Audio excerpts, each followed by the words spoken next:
भारत आणि पाकिस्तानमध्ये शस्त्रसंधी. पाकिस्तानच्या विनंतीनंतर आणि अमेरिकेचे राष्ट्राध्यक्ष डोनाल्ड ट्रम्प यांच्या मध्यस्थीनंतर भारताकडून शस्त्रसंधीची घोषणा करण्यात आली. दोन्ही देशांकडून सर्व प्रकारचे हल्ले तात्काळ बंद करण्यात आले आहेत. पाकिस्तानकडून ह्यापुढे जर कोणत्याही प्रकारचा अतिरेकी हल्ला झाला तर तो ॲक्ट ऑफ वॉर म्हणजेच युद्धाची कृती मानली जाईल. या अटीवर भारतीय परराष्ट्र मंत्रालयाने शस्त्रसंधीची पुष्टी केली. पहलगाम येथे झालेल्या दहशतवादी हल्ल्यानंतर भारतीय लष्कराने ऑपरेशन सिंदूर मार्फत पाकिस्तानच्या कारवायांवर प्रत्युत्तर देणे सुरूच ठेवले होते. दिवसेंदिवस भारत पाकिस्तान संघर्ष वाढला होता. पाकिस्तानने केलेल्या प्रत्येक हल्ल्याला भारतीय लष्कराने चोख प्रत्युत्तर दिले. त्यांचा एकही हल्ला भारताने साध्य होऊ दिला नाही. उलट पाकिस्तानमधील काही हवाई तळं भारताने उद्ध्वस्त केली.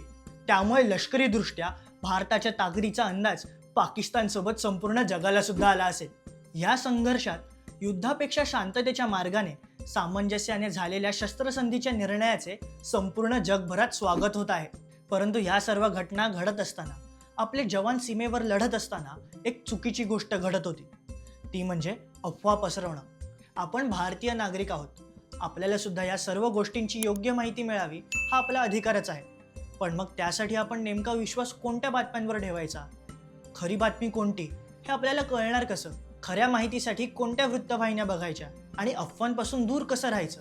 यासाठी मुंबई विद्यापीठाने जारी केलेल्या एका परिपत्रकानुसार देशात घडणाऱ्या बाबींची योग्य आणि खरी माहिती सर्व विद्यार्थी व नागरिकांपर्यंत पोहोचावी म्हणून आम्ही शासनाच्या काही अधिकृत वेबसाईट्सची नावं तुम्हाला सांगणार आहोत. सोशल मीडियावर फेसबुक, इंस्टाग्राम, एक्स, यूट्यूबवर दूरदर्शनचे DD न्यूज ऑफिशियल आणि DD India live, all India radio न्यूजचे एअर न्यूज अलर्ट्स, भारतीय लष्कराचे इंडियन आर्मी ADGPI, शासनाचे MIB इंडिया आणि PIB इंडिया. सुजाण भारतीय नागरिक म्हणून आपण ह्या अधिकृत चॅनल्स, पेजेस आणि वेबसाईटवरील माहितीचाच आधार घेऊ आणि चुकीची माहिती पसरवणं टाळू. आपल्या भारतीय सेनेमुळे आज आपण सुरक्षित आहोत. भविष्यात आपल्या कोणत्याही एका चुकीमुळे आपल्या सैन्य दलाला, आपल्या सैन्य दलातील वीर जवानांना आणि सामान्य नागरिकांना कोणत्याही प्रकारचा त्रास होणार नाही, ही आपली जबाबदारी आहे. या संघर्षाच्या काळात सुजाण नागरिक म्हणून आपण ज्या संयमाने काम केले, ज्या निर्धाराने आपल्या सैन्य दलाच्या पाठीशी उभे राहिलो, त्याच पद्धतीने भविष्यातही नागरिक म्हणून आपलं कर्तव्य पार पाडूया आणि आपल्या सैन्य दलातील सर्व जवानांप्रती कृतज्ञ राहूया. धन्यवाद.